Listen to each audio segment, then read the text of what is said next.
거스른 찬양대 귀한 찬양 감사드립니다. 슬픈 마음 있는 사람, 오늘 예배 시작 전 찬양팀에서도 이 찬양을 함께 불렀는데요.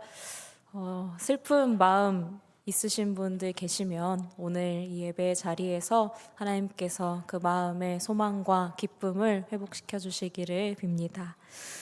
우리를 사랑하시는 주님의 평화가 오늘 함께 모여 예배드리는 영남의 모든 가족분들과 함께 하시기를 빕니다.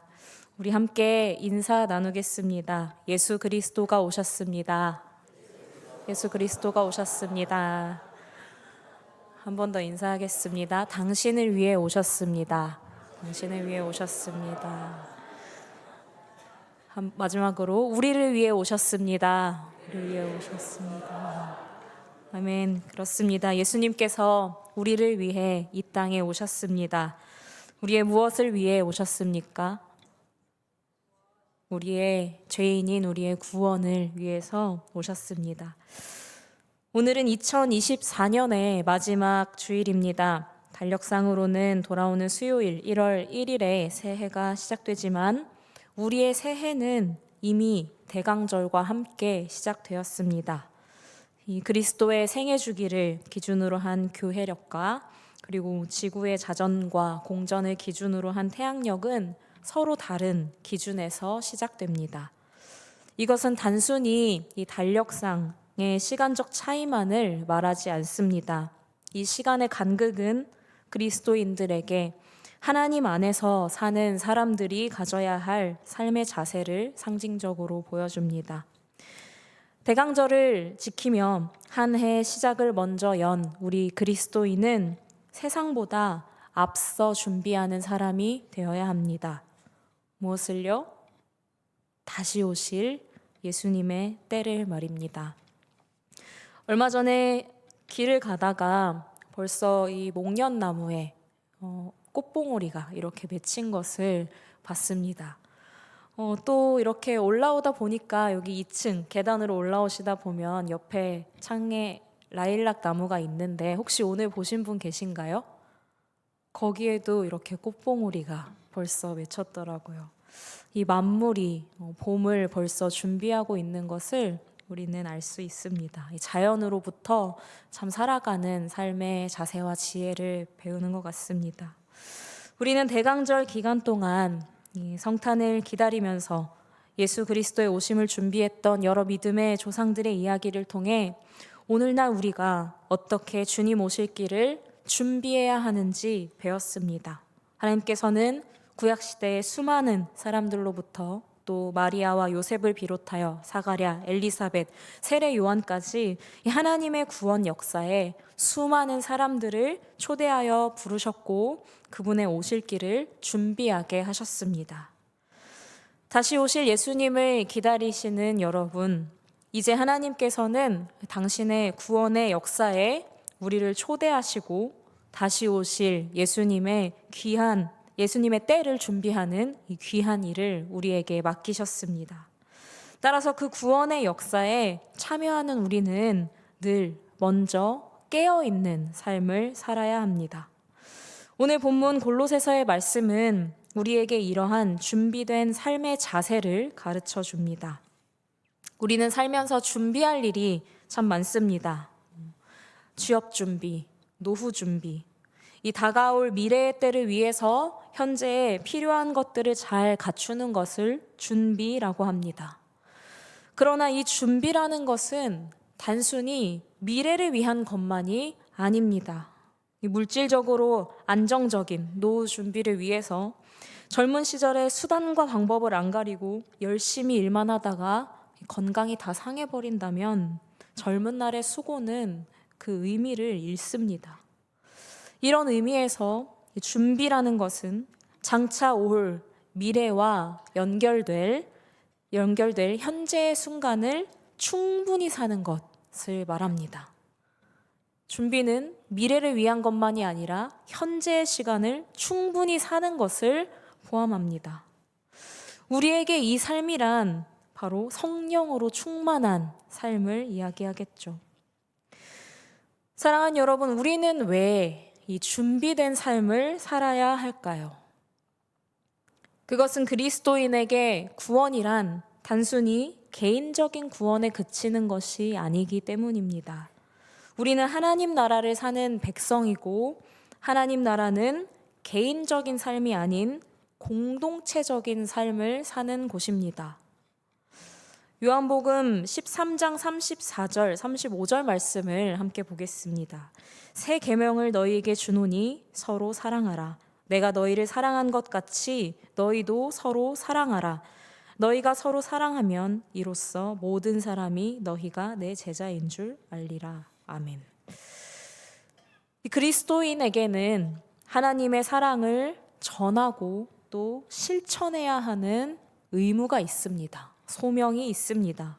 그 소명을 이 현재의 시간 안에서 충만하게 살아내는 그 삶이 다가올 주님의 때를 준비하는 그리스도인의 삶입니다. 오늘 말씀은 우리가 어떤 자세로 그 때를 준비해야 하는지 자세히 가르쳐 주시는데요. 저는 몇 해 전 이 성탄절에 담임 목사님께서 말씀을 전하시면서 하셨던 한 말씀이 굉장히 가슴에 남았습니다. 아마 성탄절쯤이 되면 매해 생각날 것 같은데요. 정확한 문장은 아니지만 예수 그리스도의 탄생은 우리의 탄생이라는 말씀이셨습니다. 예수 그리스도가 이 땅에 태어나심으로 인해서 우리도 다시 태어났다. 사랑하는 여러분, 그리스도의 탄생은 단순한 역사적인 사건이 아니라 우리로 하여금 이전과는 완전히 다른 새 삶을 시작하게 하는 영적인 전환점입니다. 이것은 단순히 외적인 변화를 의미하는 게 아니라 우리의 존재의 근본적인 변화를 말합니다. 그리스도 안에서 새로워진 사람은 이전의 삶과는 완전히 새로운 삶의 방향과 목적을 가집니다. 그 방향은 그리스도이고 그리스도를 닮아가는, 그리스도께서 사셨던 그 삶을 따라서 사는 것을 말합니다. 우리는 예수 그리스도를 통해서 옛 사람을 벗고 완전히 새로운 새 사람이 되었습니다. 이 새 삶은 마치 새 옷을 입는 것과 같습니다. 옷은 단순히 몸을 가리기 위한 도구가 아닙니다. 옷은 우리의 정체성과 태도를 드러냅니다. 중요한 일을 앞두고 단정하게 차려입는 것처럼 새 옷을 입는 행위는 우리의 마음가짐과 준비 상태를 나타냅니다. 그리스도인이 새 옷을 입는 것은 경건한 삶의 자세와 구별된 정체성을 상징합니다. 골로새서 3장 오늘 본문의 12절 말씀을 함께 읽어보겠습니다. 한번 띄워주실 수 있으실까요? 12절 한 목소리로 읽겠습니다. 그러므로 너희는 하나님이 택하사 거룩하고 사랑받는 자처럼 긍휼과 자비와 겸손과 온유와 오래 참음을 옷 입고. 우리가 입은 새 옷, 그것은 긍휼과 자비와 겸손과 온유와 오래 참음의 옷입니다. 공동번역 성경은 긍휼을 따뜻한 동정심이라고 번역합니다. 풀어서 말하면 이웃이 겪고 있는 아픔과 고통을 외면하지 않고 그들의 아픔을 자신의 것으로 여겨 함께하고 또 적극적으로 돕고자 하는 너그러운 마음을 뜻합니다. 이 마음은 힘들어하는 사람이 있을 때 힘들겠다, 힘내 라는 그런 동정심에서 그치는 것이 아니라 타인의 고통을 이해하고 그들을 일으켜 세우기 위한 행동으로 이어집니다. 두 번째, 자비를 공동번역에서는 친절한 마음이라고 번역합니다. 자비는 긍휼의 연장선에서 우리에게 잘못한 이들을 용서하고 사랑으로 대하는 태도를 말합니다. 자비는 반복적으로 죄를 지으며 살아가는 우리에게 끊임없이 보여주시는 하나님의 조건 없는 사랑과 용서를 닮아가는 것입니다. 세 번째, 겸손은 하나님과 사람 앞에서 자기 자신을 낮추는 것을 뜻합니다. 이 겸손은 우리의 모든 것이, 우리가 가진 모든 것이 우리의 수고가 아니라 하나님으로부터 주어진 일방적인 은혜임을 깨달은 자만이 가질 수 있는 자세입니다. 모든 것이 은혜라는 것을 알며 사는 사람은 교만하지 않고 자신을 낮추며 모든 것을 주신 하나님의 뜻을 가장 우선순위에 두고 그분의 말씀에 순종하며 살아갑니다. 네 번째, 온유는 다른 사람들을 대할 때 분노나 조급함이 아닌 경청과 이해와 관용의 자세로 대하는 것을 말합니다. 이러한 온유함은 회개하는 마음을 통한 부드러운 마음 상태를 얻게 되었을 때 갖게 됩니다. 온유한 사람은 상대방의 실수나 연약함을 파헤쳐 드러내기보다는 덮어줍니다. 온유함으로 타인을 대하는 사람은 그 잘못한 사람이 스스로 자신의 내면을 천천히 돌아보면서 자신이 저지른 잘못이나 실수를 돌아볼 수 있도록 돕습니다. 마지막으로 오래 참음은 자신이 당한 것에 대해 그대로 복수하지 않고 끝까지 인내하며 기다리는 태도를 말합니다. 본문 3장 13절 말씀을 제가 읽겠습니다.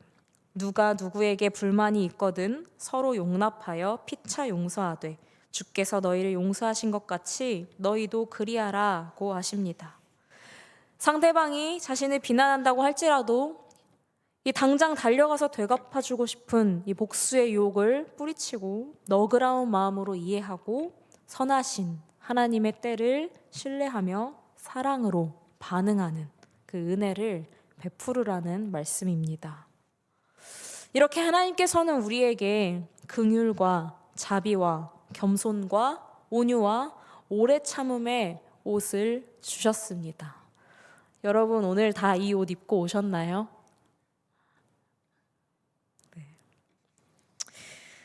성경에는 옷에 대한 이야기가 참 많이 등장합니다. 특히 이 옷을 입혀주는 이야기가 성경의 여러 부분에서 반복적으로 등장합니다.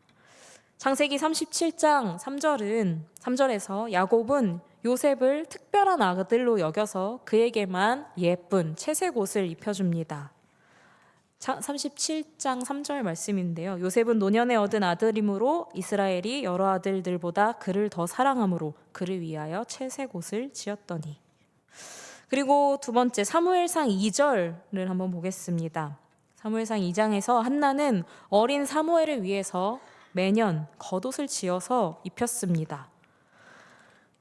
사무엘상 18, 19절 면요. 사무엘은 어렸을 때에 세마포 에봇을 입고 여호와 앞에서 섬겼더라. 그의 어머니가 매년 드리는 제사를 드리러 그의 남편과 함께 올라갈 때마다 작은 겉옷을 지어다가 그에게 주었더니. 야곱과 한나는 사랑하는 자녀를 위해서 정성껏 만든 옷, 예쁜 옷을 입힙니다. 그리고 이 옷에 대한 이야기는 태초로 거슬러 올라가서 아담과 하와의 이야기를 또 떠올리게 합니다. 창세기 3장에서 선악과를 먹고 눈이 밝아진 아담과 하와는 자신들의 수치를 가리기 위해서 무화과 나뭇잎을 엮어서 스스로 옷을 지어서 입습니다. 창세기 3장 7절인데요. 그러나 그 이후에 하나님께서는 이 자신들이 만들어 입은 옷 대신에 가죽옷을 만들어서 입혀주심으로써 하나님의 사랑을 그들에게 알려주십니다. 하나님께서 오늘 우리에게 입혀주신 이 새 옷은 이 옷들처럼 몸에 걸칠 수 있는 것은 아니지만 그보다 더 깊은 의미를 가집니다. 이 옷은 하나님과 우리의 관계를 나타냅니다. 한나와 사무엘의 관계처럼 하나님과 우리의 관계도 이 옷을 통해서 나타납니다. 우리가 입은 새 옷은 우리와 하나님과의 깊은 이 사랑의 연합을 상징합니다.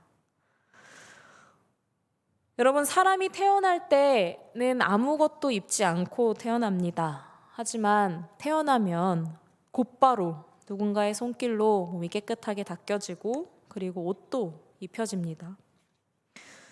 이것은 죽는 순간도 마찬가지입니다. 이 세상의 짐을 다 내려놓고 우리의 육신이 죽은 이후에도 이 장례 절차에 따라서 누군가 우리에게 깨끗한 옷을 입혀줍니다. 우리는 누군가 입혀주는 옷을 입고 세상을 떠납니다. 그 옷들이 스스로의 노력으로 입혀지는 것이 아니듯 하나님께서 우리에게 주시는 이 옷도 우리의 어떤 노력으로 입혀진 것이 아닙니다. 이 옷은 하나님께서 우리에게 주신, 일방적으로 주신 하나님의 은혜의 옷입니다. 그리고 이 땅에 오신 예수 그리스도께서는 친히 먼저 이 옷을 입으시고 우리 가운데로 오셨고 하나님께서 택하시고 사랑하신 자들인 우리에게도 그 옷을 입혀주셨습니다. 그러므로 우리가 입은 옷 위에는 이 모든 것을 아우르는 하나님의 사랑이 있습니다. 사랑은 모든 것을 온전케 하고 모든 것을 완성시키는 강한 힘을 가집니다. 때문에 말씀은 새 사람이 된 성도들에게 앞에 이 모든 덕목들 위에 사랑을 더하라고 다시 강조합니다. 골로새서 3장 14절의 말씀입니다. 이 모든 것 위에 사랑을 더하라. 이는 온전하게 매는 띠니라. 여러분 잘 아시다시피 당시 이스라엘 사람들은 이 두루마기 같은 것을 걸쳤고 그리고 띠로 둘러서 묶었습니다. 이 띠는 옷을 하나로 묶어서 보기 좋게 해줄 뿐만 아니라 활동하기도 편하게 해주는 역할을 했습니다. 사랑은 이 띠의 역할을 합니다. 사랑은 하나님께서 우리에게 가르치시는 이 믿음의 사람으로서 가져야 할 다른 자세들을 하나로 감싸줍니다. 이 말은 앞에 이야기했던 긍휼과 자비와 겸손과 온유와 오래 참음이 사랑 안에 있어야 참 의미가 있으며 사랑 안에서만 얻을 수 있는 것이라는 말씀입니다. 사랑하는 여러분, 새 옷을 입은 사람은 새로운 삶의 자세로 살아야 합니다. 새 옷을 입으면 사람은 조심하게 되죠. 옷이 더럽혀지지 않을까 신경을 써서 행동을 합니다. 이처럼 우리도 그리스도인으로서 우리의 모습을 살피고 겉으로 보이는 것뿐 아니라 우리의 내면 또한 이 새 옷에 맞게끔 신경을 쓰면서 살아가야 합니다. 어떤 부분을 신경 쓰면서 살아가야 할까요? 하나님이 선택하신 사람처럼 하나님의 사랑을 받은 사람처럼 살도록 신경 쓰면서 살아야 합니다. 하나님 사랑을 자신은 받았다고 하는데 이 다른 사람의 모습에 사랑이 보이지 않는다면 우리가 사랑받았다는 것을 어떻게 증명하겠습니까? 하나님 사랑을 받은 사람처럼 내 행동 하나하나가 하나님을 욕보이게 하지 않는지, 혹시 하나님 사랑 못 받은 사람처럼 보이진 않는지 그런 것들 신경 쓰면서 살아야 합니다. 이것은 지속적인 노력이 필요하다는 말입니다. 오늘 본문의 앞절 골로새서 3장 10절 하반절은 이렇게 말씀합니다. 새번역 성경으로 제가 읽어드리겠습니다. 새 인간은 자기 창조주의 형상을 따라 끊임없이 새로워지면서 참된 지식을 가지게 됩니다. 아멘. 새 옷을 입었다는 것은 한 번의 변화로 끝나는 것이 아닙니다. 우리는 끊임없이 새로워져야 합니다. 새로워지고 또 새로워짐으로 우리는 개인적인 경건을 넘어서 공동체 안에서 사랑과 화평을 이루어가면서 살아가야 합니다. 죄송합니다. 3장 15절 말씀을 함께 보겠습니다. 졸리신 분들 계신 것 같아서 한 목소리로 함께 같이 읽겠습니다. 그리스도의 평강이 너희 마음을 주장하게 하라. 너희는 평강을 위하여 한 몸으로 부르심을 받았나니 너희는 또한 감사하는 자가 되라. 아멘. 우리는 평강을 위하여 부르심을 받았습니다. 이 말씀은 우리 안에 그리스도의 평강이 있는 게 가장 중요하다는 말씀입니다. 우리가 모여서 함께 예배하고 교제하고 또 교회 안에서 또 교회 밖에서 많은 것들을 함께 하지만 우리 안에 평강이 없다면 우리는 잘못 가고 있는 것입니다. 그리고 그리스도의 평강은 감사로부터 나옵니다. 내 삶에, 우리 삶에 평강이 없다면 그 말은 감사하지 않는다는 말과 같습니다. 사랑하는 여러분, 살다 보면 머리로는 감사해야 하지만 감사할 수 없는 순간들이 참 많고, 평강을 간절히 원하지만 평강으로 가는 길이 너무 멀게 느껴지는 순간들이 분명히 있습니다. 예상치 못한 방해들이 감사의 마음을 한순간에 빼앗아가 버릴 때도 참 많습니다. 그러나 하나님께서는 이 순간을 혼자 이겨내라고 내버려 두지 않으시고 믿는 사람들을 주변에 보내주셨습니다. 인간은 완전하지 못한 존재이기 때문에 한 사람이 모든 말씀을 온전히 알거나 모두 지키며 살아갈 수 없습니다. 따라서 16절 말씀은 이 서로가 하나님의 백성답게 살아갈 수 있도록 서로를 가르치고 권면하라고 하십니다. 이 권면은 다른 사람에게 너 그러면 안 돼. 하나님 믿는 사람인데 왜 감사가 없어? 감사해야 돼. 이런 식으로 가르치는 게 아닙니다. 내 안에서 우러나오는 감사로 인해서 기쁨으로 살아가는 모습. 다른 사람에게 섬기라고 하기 전에 먼저 섬기는 모습으로 살아가는 그 자체가, 그 모습이 함께 살아가는 사람들에게 본이 되고 스승이 되는 것. 우리는 이 모습을 피차 서로 보이는 것으로만 서로를 진정으로 권면할 수 있습니다. 옆 사람이 마음 다잡고 하나님 잘 믿으려고 하는데 시험 들게 행동함으로 찬물 확 끼얹는 그런 사람이 되지 말고 함께 온전함으로 나아가기에 힘쓰는 우리가 되기를 원합니다. 15절부터 17절까지는 감사라는 단어가 3번이나 나옵니다. 감사가 얼마나 중요한 것인지 다시 우리에게 알려주시는데요. 감사하는 마음이 우리 안에 있다면 우리는 하나님을 찬양할 수밖에 없게 됩니다. 감사하는 마음이 있는데 찬양하지 않는다는 건 불가능한 일입니다. 그런데 또 찬양을 하다 보면 감사하는 마음이 생길 수밖에 없습니다. 여러분, 감사가 어려우면 찬양을 하시고 찬양을 하십시오. 찬양을 하다 보면 감사의 제목들이 마음속에 떠오를 것입니다. 하나님께서 그 감사의 마음을 다시 우리 안에 회복시켜 주실 것입니다. 성경을 읽으면 참 당연하고 좋은 말들만 써 있는 것 같습니다. 그러나 그 당연한 말씀을 하나하나 곱씹다 보면 당연해야 하는 이 삶이 이 땅에서 실현되기에 너무 어렵다는 생각이 많이 듭니다. 땅에 사는 사람으로서 여전히 땅의 것을 구하게 될 때가 있고 또 땅의 것을 선택하게 될 때가 있고 그것으로 인해서 예상치 못한 어려움을 또 맞이하게 될 때가 있기 때문입니다. 그러나 우리는 그리스도 안에서 하나님 나라를 사는 사람들이라고 말씀은 다시 우리에게 알려주십니다. 마지막으로 골로새서 3장 1절 말씀을 함께 읽겠습니다. 그러므로 너희가 그리스도와 함께 다시 살리심을 받았으면 위의 것을 찾으라. 거기는 그리스도께서 하나님 우편에 앉아 계시느니라. 아멘. 하늘의 것을 구하는 삶은 우리의 시선을 하나님께로 향하게 하고 우리의 삶을 변하게 하며 우리를 하나님께로 인도합니다.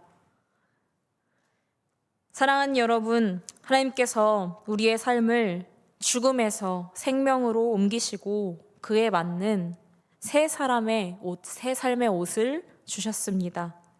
그리스도 안에서 입은 새 삶의 옷은 우리를 다시 오실 주님의 길을 준비하는 사람으로 살게 합니다.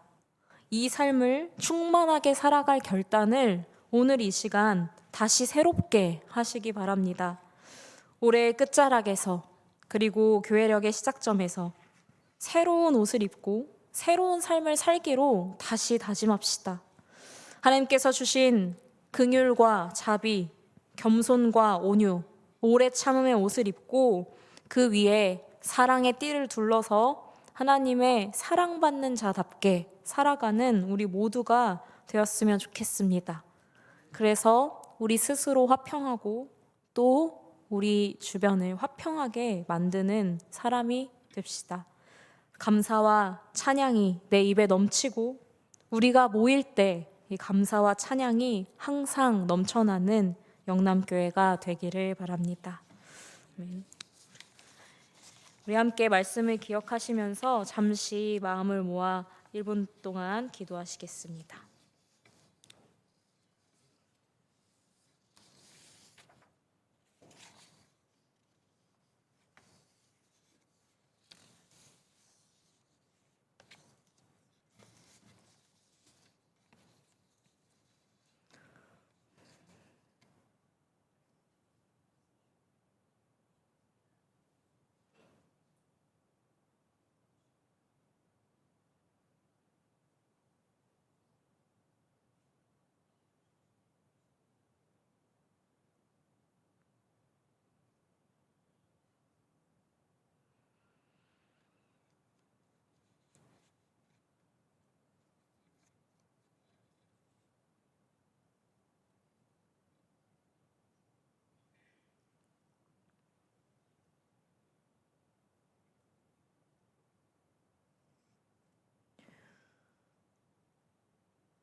우리의 창조주 되시며 우리의 구원자 되신 하나님, 오늘 2024년의 마지막 주일 예배를 드립니다.